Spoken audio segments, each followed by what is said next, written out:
Hello, Joe. Let's read this question. So this question says a quantity of heat required to change the unit mass of a solid substance from solid state to liquid state while the temperature remains constant is known as. Option A is our latent heat. Option B is sublimation. Option C is hoarfrost. Option D is latent heat of fusion. Okay, तो चलिए अब हम इस question को start करते हैं। तो देखिए बच्चों, इस क्वेश्चन का जो आपका की कॉन्सेप्ट है, the key concept of this question इस क्वेश्चन हमसे बोला गया कि हमें बताना है कि amount of heat which is required to change the unit mass of a substance solid substance from solid to liquid state. Solid से लिक्विड स्टेट में आपको कन्वर्ट करने के लिए जो आपको अमाउंट ऑफ हीट देनी पड़ती है उसे हम क्या बोलते हैं। तो इस क्वेश्चन का की कॉन्सेप्ट हम लिख सकते हैं चेंज ऑफ फेस। क्या लिख सकते हैं? चेंज ऑफ फेस या फिर लेटेंट लिख सकते हैं, latent heat. Change of phase या latent heat will be the key concept of this question. तो देखिए चेंज ऑफ फेस क्या होता है। चेंज ऑफ फेस होता है कि जब आपका क्या होता है, टेम्परेचर कांस्टेंट होता है। ठीक है, जब आपका फेस चेंज होता है तो at temperature constant, at constant temperature या फिर आपका क्या होता है, टेम्परेचर कांस्टेंट पर क्या होता है आपका सॉलिड क्या करता है, सॉलिड आपका लिक्विड स्टेट पर कन्वर्ट होता है। सॉलिड किस पर कन्वर्ट होता है? आपका लिक्विड स्टेट पर कन्वर्ट होता है। और लिक्विड किस पर कन्वर्ट हो जाता है? आपका गैस पर कन्वर्ट हो जाता है। ठीक है, तो हम इस तरीके टेम्परेचर के बोलते हैं आपके, जब आपका टेम्परेचर कांस्टेंट होता है और फेस में चेंज होता है, सॉलिड लिक्विड में कन्वर्ट हो रहा है, लिक्विड गैस में, या फिर डायरेक्टली सॉलिड गैस में कन्वर्ट हो रहा है। तो ये क्या होता है आपका चेंज, इसको क्या बोलते हैं हम यहाँ पर, लेटेंट हीट। लेटेंट हीट होता है आपका जब हमारे फेस में चेंज होता है और उसको हमें जितनी अमाउंट ऑफ हीट प्रोवाइड करनी पड़ती है उसे हम बोलते हैं आपका लेटेंट हीट।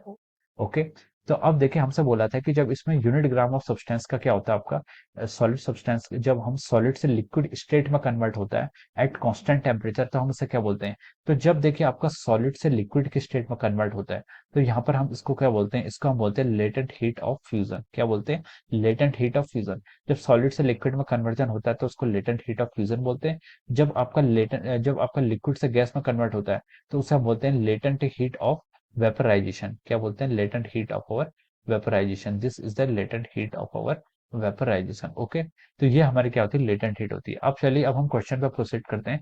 क्वेश्चन में हमसे बोला था कि कितनी अमाउंट ऑफ हीट देनी पड़ेगी to change the unit mass of a substance from solid state to liquid state. जब हम सॉलिड से लिक्विड स्टेट में कन्वर्ट कर रहे हैं, आपका टेम्परेचर कांस्टेंट है, तो उस हम प्रोसेस को क्या कहते हैं।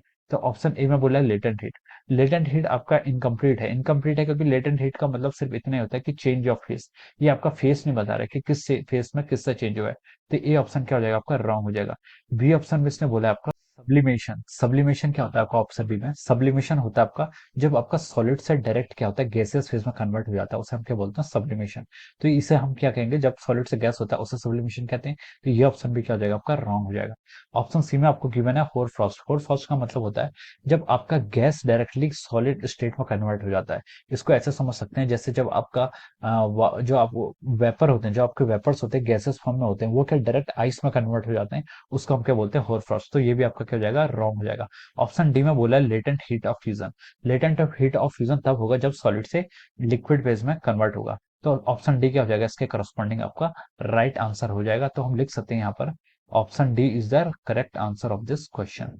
Option D is correct answer of this question. Option D is correct. Okay, so option D will be the right answer of this question. So I hope you all understood this concept. All the best and thank you so much.